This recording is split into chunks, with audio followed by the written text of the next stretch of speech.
जय श्री कृष्णा। राधे राधे। आज आप लोग सुनेंगे 16 सोमवार व्रत की कथा।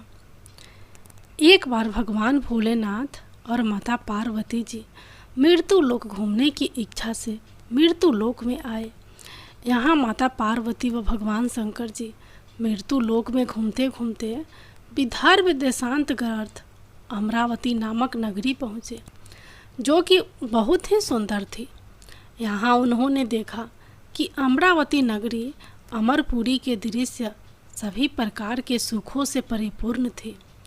उस नगरी में राजा द्वारा बनवाया हुआ बहुत सुंदर भगवान भोलेनाथ जी का मंदिर भी था। उस मंदिर में भगवान भोलेनाथ जी और माता पार्वती निवास करने लगे। एक दिन माता पार्वती जी ने भगवान से कहा, हे प्रभु, आज तो हम और तुम दोनों चौसर पासा खेलेंगे। शंकर जी ने माता पार्वती जी की बात मान ली और चौसर खेलने लगे। उसी समय मंदिर की पुजारी ब्राह्मण मंदिर में पूजा करने के लिए आया हुआ था। माता ने ब्राह्मण को देखकर एक प्रश्न किया कि पुजारी जी, बताओ कि इस बाजी में दोनों में से किसकी जीत होगी और किसकी हार होगी। ब्राह्मण ने बिना सोचे समझे कहा कि भगवान भोलेनाथ ही जीतेंगे। कुछ समय बाद बाजी समाप्त हुई और माता पार्वती जी की विजय हो गई। माता पार्वती को ब्राह्मण के झूठ बोलने पर क्रोध आया और कोढ़ी होने का श्राप दे दिया। भगवान शंकर जी के बहुत समझाने के बाद भी माता पार्वती नहीं मानी और वो दोनों वहाँ से चले गए। कुछ समय बाद उस ब्राह्मण पुजारी को कोढ़ होने लगे और धीरे धीरे उसके सारे शरीर में कोढ़ हो गए।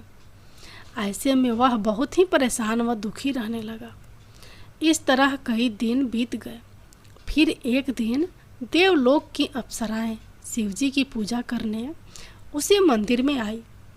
अप्सराओं ने उस पुजारी के कष्ट को देखकर बड़े दया भाव से उसके रोगी होने का कारण पूछा। तब पुजारी जी ने आप बीती सभी बातें निसंकोच होकर उन अप्सराओं को बता दी। यह सुनकर वो अप्सराएं बोले, हे ब्राह्मण, तुम दुखी मत हो। भगवान भोलेनाथ जी आपके सभी कष्टों को दूर कर देंगे, परंतु तुम्हें श्रेष्ठ 16 सोमवार के व्रत पूरे विधि विधान और भक्ति भाव से पूरे 16 व्रत करने होंगे और 17वें सोमवार के दिन 5 सेर पवित्र गेहूं के आटे की बाटी बनाए। उसके बाद घी और गुड़ मिलाकर चूरमा बनाकर भगवान भोलेनाथ जी को प्रसाद चढ़ाना और बाकी के प्रसाद को मंदिर में उपस्थित भक्तों को बांट देना। ऐसे करने से आपकी सभी मनोकामनाएं पूरी होगी। ऐसा कहकर अप्सराएं देवलोक चली गई। ब्राह्मण भी यथाविधि 16 सोमवार व्रत करने लगा। ऐसे में भगवान भोलेनाथ की कृपा से धीरे धीरे ब्राह्मण पुजारी कोढ़ से मुक्त होने लगा। कुछ समय बाद भगवान शंकर जी और माता पार्वती जी फिर से उसी मंदिर में पधारे। तब माता ने उस ब्राह्मण को रोग मुक्त होने का कारण पूछा तो ब्राह्मण ने माता को 16 सोमवार के व्रत के बारे में विस्तार से बताया। ब्राह्मण की बात सुनकर माता पार्वती जी बहुत प्रसन्न हुई और पुजारी के 16 सोमवार के व्रत के विधि पूछी। उसी दिन से माता पार्वती जी भी 16 सोमवार व्रत करने लगी और लगातार 16 व्रत किया। ऐसे में उनकी मनोकामनाएं पूरी हुई। उनके रूठे पुत्र स्वामी कार्तिकेय जी स्वयं ही माता के आज्ञाकारी हो गए। फिर एक दिन कार्तिकेय को अपना विचार परिवर्तन होने का रहस्य जानने की इच्छा हुई और वह अपनी माता के पास आए और बोले कि आपने ऐसा क्या उपाय किया जिससे मेरा मन आपकी ओर आकर्षित हो गया। तब माता पार्वती जी ने उसे 16 सोमवार कथा सुनाई। तब कार्तिकेय ने अपनी माता से कहा, इस व्रत को मैं भी करूँगा, क्योंकि मेरा प्रिय मित्र ब्राह्मण दुखी दिल से परदेश गया है। हमें उससे मिलने की बहुत इच्छा होती है। फिर कार्तिकेय जी ने भी 16 सोमवार के व्रत पूरे विधि विधान से किए और उनकी भी इच्छा पूर्ण हो गई। उन्हें अपना प्रिय मित्र मिल गया। तब उसके मित्र ने इस अकस्मात मिलन का भेद कार्तिकेय जी से पूछा, तो वे बोले, हे मित्र, हमने तुम्हारे मिलन की इच्छा करके 16 सोमवार के व्रत किए थे। अब तो ब्राह्मण मित्र हो अपने विवाह की बड़ी इच्छा हुई और वह भी 16 सोमवार व्रत पूरे विधि विधान से करने लगा। एक दिन वह किसी काम से विदेश गया और वहाँ के राजा ने अपनी पुत्री का स्वयंवर रखा था। उस राजा ने राजकुमारी के विवाह के लिए यह शर्त रखी थी कि जिस राजकुमार के गले में सब प्रकार श्रृंगारित हाथनी माला डालेगी, मैं उसी के साथ अपनी बेटी का विवाह करूंगा। भगवान शिव जी की कृपा से ब्राह्मण भी उस स्वयंवर को देखने के लिए एक ओर बैठा हुआ था। उसी समय हाथनी वहां पर आई और उस ब्राह्मण के गले में जयमाला डाल दी। इस तरह राजा की प्रतिज्ञा के अनुसार बड़ी धूमधाम के साथ अपनी पुत्री का विवाह उस ब्राह्मण के साथ पूरे विधि विधान से कर दिया और उसे बहुत सारा धन देकर सम्मानपूर्वक संतुष्ट किया और वो दोनों सुखपूर्वक रहने लगे।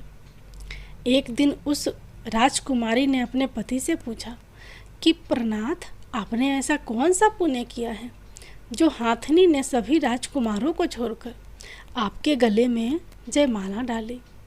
तब ब्राह्मण बोला, हे प्राणी प्रिय, मैंने अपने मित्र कार्तिकेय जी के कथा अनुसार 16 सोमवार का व्रत किया था, जिसके प्रभाव से मुझे तुम जैसी रूपवान पत्नी मिली है।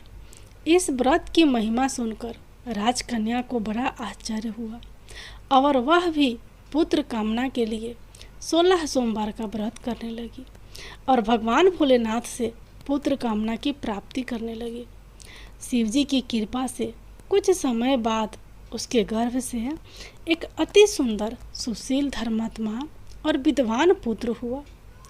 वह ब्राह्मण और उनकी पत्नी दोनों उस पुत्र को पाकर बहुत ही प्रसन्न हुए और उसका लालन पालन भली प्रकार से करने लगे।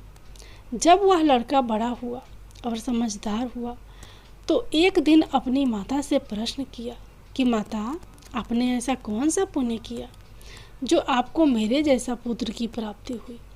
पुत्र की बात सुनकर उस राजकुमारी ने अपने द्वारा किए गए 16 सोमवार व्रत की कथा और पूरे नियमों के बारे में उसे बताया। उस लड़के ने इस व्रत को सब तरह से मनोरथ पूर्ण करने वाला सुनकर उसके मन में राज्य अधिकार की पाने की इच्छा की। उस लड़के ने उसी दिन भगवान शिव जी को प्रसन्न करने के लिए 16 सोमवार के व्रत पूरे नियमों से करने लगा। एक दिन दूसरे देश के राजा के दूत ने आकर उसको उनकी राजकुमारी के लिए चुना और उसे अपने साथ ले आए और राजा ने अपनी राजकुमारी का विवाह उसके साथ कर दिया। धीरे धीरे राजा वृद्ध हो गया और उसके लिए राजकाज संभालना मुश्किल हो गया। उसने अपने दामाद का राज्य तिलक कर दिया और वहाँ का राजा घोषित कर दिया। इस तरह ब्राह्मण पुत्र राजा बनकर भी यह व्रत करता रहा। जब 17वां सोमवार का व्रत आया तो उसने अपनी रानी के सभी सामग्रियों सहित भगवान भोलेनाथ जी के मंदिर आने को कहा, किंतु रानी मंदिर नहीं गई और उसने अपने दास दासियों को पूजा की सामग्री लेकर मंदिर भेज दिया। राजा ने पूरी विधि विधान से भगवान शिव जी की पूजा करी। जब वह वहाँ से जाने लगा तो उसने सुना कि आकाशवाणी से एक आवाज़ आई और उसने कहा, हे राजा, अपनी इस रानी को राजमहल से निकाल दे, नहीं तो ये तेरा सर्वनाश कर देगी। इस वाणी को सुनकर राजा आश्चर्य में पड़ गया और उसने तुरंत मंत्रियों के बैठक बुलाई और आप बीती सुनाई। मंत्री आदि सभी बड़े विस्मय और दुख में डूब गए, क्योंकि जिस कन्या के साथ राज्य मिला है, राजा उसी को राज्य से निकालने का जाल रच रहा है। यह कैसे हो सकेगा? अंत में राजा ने अपनी रानी को राजमहल से निकाल दिया। रानी दुखी हृदय से अपने भाग्य को कोसती हुई अपने राज्य से बाहर चली गई। बिना चप्पलों के और फटे वस्त्र पहने भूखी प्यासी धीरे धीरे चलकर एक नगर में जा पहुंची। उस नगर में एक बुढ़िया रोज सूत काट कर बेचने जाती थी। रानी की करुण दशा देख बुढ़िया बोली, तू मेरे साथ चल, मेरे सूत बिकवा दे। मैं वृद्ध हूँ, भाव नहीं जानती हूँ। यह सुनकर रानी बुढ़िया के सिर से सूत की गठरी उतार कर अपने सिर पर रख ली। अचानक से आंधी आई और बुढ़िया के सभी सूत हवा में उड़ गए। बेचारी बुढ़िया बहुत पछताई और रानी से कहा कि दूर रहना मेरे से। अब रानी एक तेली के घर गई और काम मांगने लगी कि अचानक से उस तेली के सभी मटके शिवजी के प्रकोप से चटक गए। ऐसा दशा देखकर उस तेली ने रानी को अपने घर से निकाल दिया।